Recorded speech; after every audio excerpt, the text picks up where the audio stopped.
नमस्ते। आज हम एक ऐसी चीज के बारे में बात करने वाले हैं जो हमारे चारों तरफ है, हर पल, हर सांस में।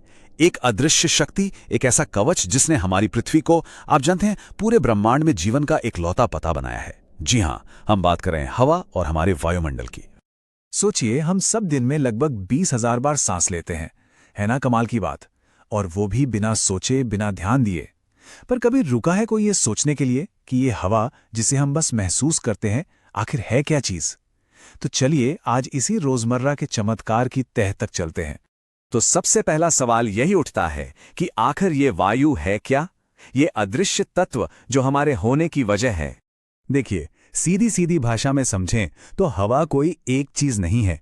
ये तो असल में गैसों का एक, कह लीजिए, एक मिक्सचर है, एक कॉकटेल है। एक ऐसा मिश्रण जो हमारी पृथ्वी को एक बहुत बड़े अदृश्य कंबल की तरह लपेटे हुए है। ना इसका कोई रंग है, ना कोई महक, लेकिन इसके बिना सच पूछे तो जिंदगी में कोई रंग ही नहीं होता।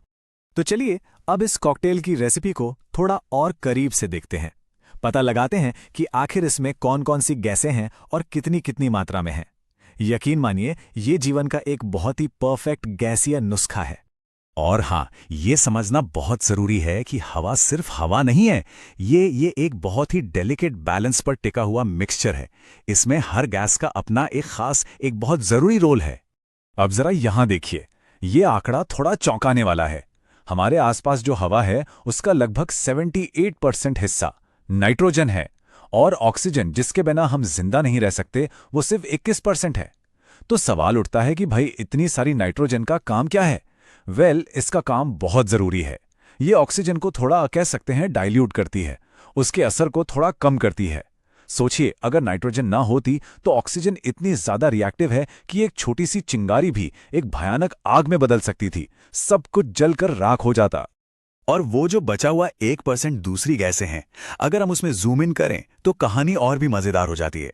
आर्गन है करीब करीब 1%, पर जरा कार्बन डाइऑक्साइड पर नजर डालिए, सिर्फ 0.04%। क्या आप यकीन कर सकते हैं? इतनी सी मात्रा, लेकिन यही वो गैस है जो एक कंबल की तरह गर्मी को रोककर हमारे ग्रह को रहने लायक गर्म रखती है।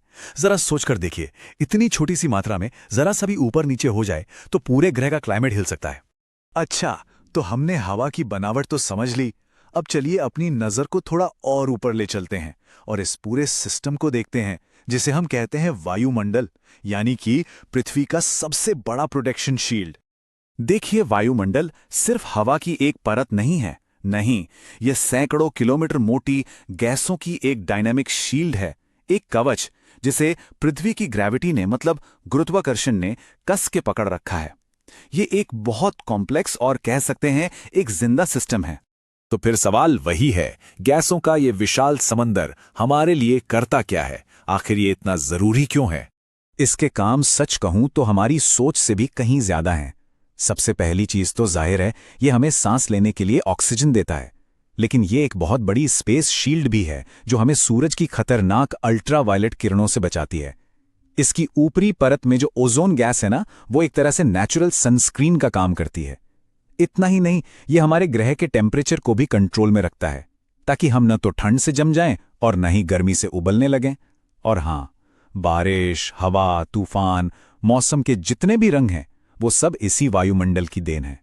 लेकिन ये जो जीवन देने वाला कवच है, ये जो नाजुक सा बैलेंस है, अब वो हमारे ही कामों की वजह से खतरे में है। तो चलिए अब इस कहानी के सबसे, कह सकते हैं, मुश्किल हिस्से पर आते हैं कि हमारी एक्टिविटीज का वायुमंडल पर क्या असर पड़ रहा है। और ये एक कड़वी सच्चाई है।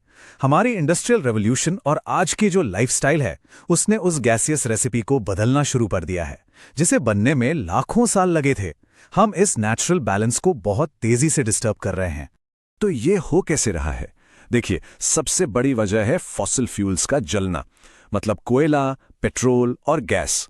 हमारी गाड़ियां, फैक्ट्रियां, पावर प्लांट्स, ये सब लगातार ऐसी गैसें हवा में छोड़ रहे हैं जो गर्मी को ट्रैप करती हैं, उसे कैद कर लेती हैं। और इसके साथ साथ हम बड़े पैमाने पर जंगल भी काट रहे हैं, मतलब उन पेड़ों को खत्म कर रहे हैं जो नेचुरली कार्बन डाइऑक्साइड को सोखने का काम करते हैं।